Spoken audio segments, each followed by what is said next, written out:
Hello বন্ধুরা, আজকে আপনাদের কাছে আরেকটি তথ্যপূর্ণ ভিডিও নিয়ে এলাম আপনাদের সুবিধার জন্য। তো আয়ুষ্মান ভারত নিয়ে। আয়ুষ্মান ভারত কি সবাই পাবে? না, আয়ুষ্মান ভারত সবাই পাবে না। আয়ুষ্মান ভারত প্রকল্পটা শুরু হয়েছিল 2018 সালের 23শে সেপ্টেম্বর। ভারত সরকার চালু করেছিলেন দরিদ্র মানুষদের জন্য, এবং পরবর্তীকালে আমাদের পশ্চিমবঙ্গে বিজেপি সরকার আসার পর মাননীয় শুভেন্দু অধিকারী মহাশয় সিদ্ধান্ত নিয়েছেন যে এই প্রকল্প আমাদের পশ্চিমবঙ্গেও চালু করবেন। তো তার জন্য কিছু নিয়ম তিনি বেঁধে দিয়েছেন। তো সেগুলো সব আলোচনা করব আজকে পুরো ভিডিওতে। তো তার আগে আপনারা যদি ভিডিওটি ফেসবুক থেকে দেখে থাকেন তো ফেসবুক চ্যানেলটি অবশ্যই ফলো করে দেবেন আরও গুরুত্বপূর্ণ ভিডিও পাওয়ার জন্য এবং সরকারি সমস্ত আপডেট পাওয়ার জন্য। এবং যদি ইউটিউব থেকে দেখে থাকেন তো চ্যানেলটি অবশ্যই সাবস্ক্রাইব করবেন এবং সঙ্গে থাকবেন। এবং আপনাদের যদি কোনো প্রশ্ন বা কোনো কিছু জানার থাকে তো অবশ্যই কমেন্ট বক্সে কমেন্ট করবেন।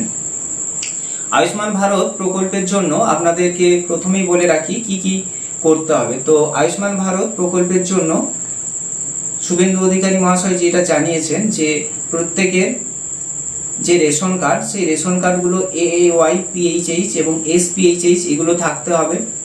এবং এই রেশন কার্ডগুলো থাকলেই আপনি আবেদন করতে পারবেন।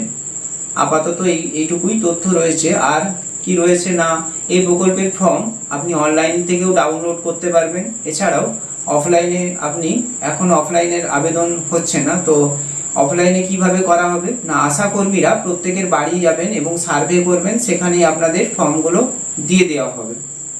এই প্রকল্পে কি কি সুবিধা রয়েছে? এই প্রকল্পে 5 লাখ টাকা পর্যন্ত ক্যাশলেস সুবিধা রয়েছে। আপনার যে কোনো রোগ হোক, আগের থেকেও যদি কোনো রোগ জ্বালা থাকে সেই চিকিৎসাও আপনার করা হবে। এই প্রকল্পে সমস্ত সরকারি হাসপাতাল, ভারতবর্ষের যে কোনো জায়গায় সরকারি হাসপাতাল এবং কিছু তালিকাভুক্ত হাসপাতাল ভারতবর্ষের যে কোনো জায়গায় আপনি সমস্ত পুরো ফ্রিতে 5 লক্ষ টাকা পর্যন্ত ট্রিটমেন্ট করতে পারবেন, একবারে সমস্ত কিছু। তো আপনার যদি কি করলে আপনার এই প্রকল্পের আপনি আওতাভুক্ত হবেন না, আপনার যদি 4 চাকা বা 2 চাকা গাড়ি থাকে, ফ্রিজ থাকে, বা আপনার যদি 3-4টের বেশি কক্ষ বিশিষ্ট বাড়ি থাকে, পাকার বাড়ি থাকে, বা আপনি যদি সরকারি চাকুরিজীবী হন, আপনি যদি ট্যাক্স পেই হন, তাহলে কিন্তু আপনি এই প্রকল্পের জন্য প্রযোজ্য হবেন না।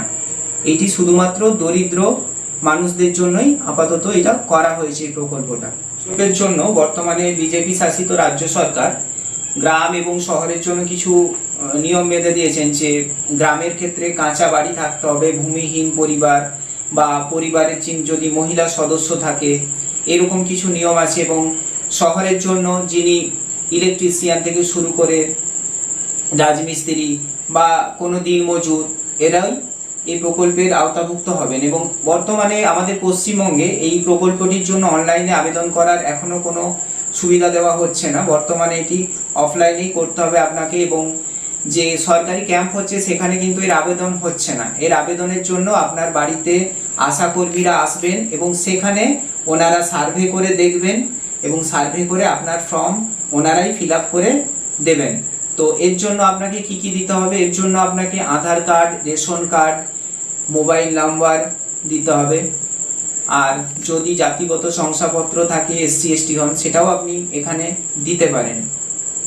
তবে প্রবীণ নাগরিকদের জন্য একটি সুবিধা রাজ্য সরকার যেটা ঘোষণা করেছেন যে 70 বছরের ঊর্ধ্বে যদি কোনো ব্যক্তি হয়ে থাকেন তো তার জন্য কিন্তু তারা প্রত্যেকেই আবেদন করতে পারবেন এই প্রকল্পের জন্য। তাদের জন্য কোনো রেশন কার্ড যাই হোক বা যে কোনো থাক, তারা প্রত্যেকেই এই প্রকল্পের আওতাভুক্ত হবেন। 70 বছরের উপরে হলেই আপনি প্রযোজ্য হবেন, প্রত্যেকেই পাবেন 70 বছরের উপরে।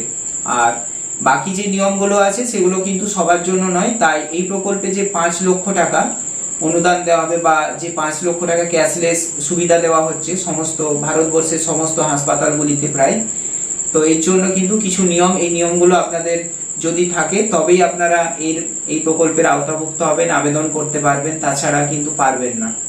তো নমস্কার, আপনাদের কেমন ভিডিওটি লাগলো জানাবেন এবং পরবর্তী ভিডিওর জন্য আমাদের এই চ্যানেলে নজর রাখবেন। ততক্ষণকে নমস্কার।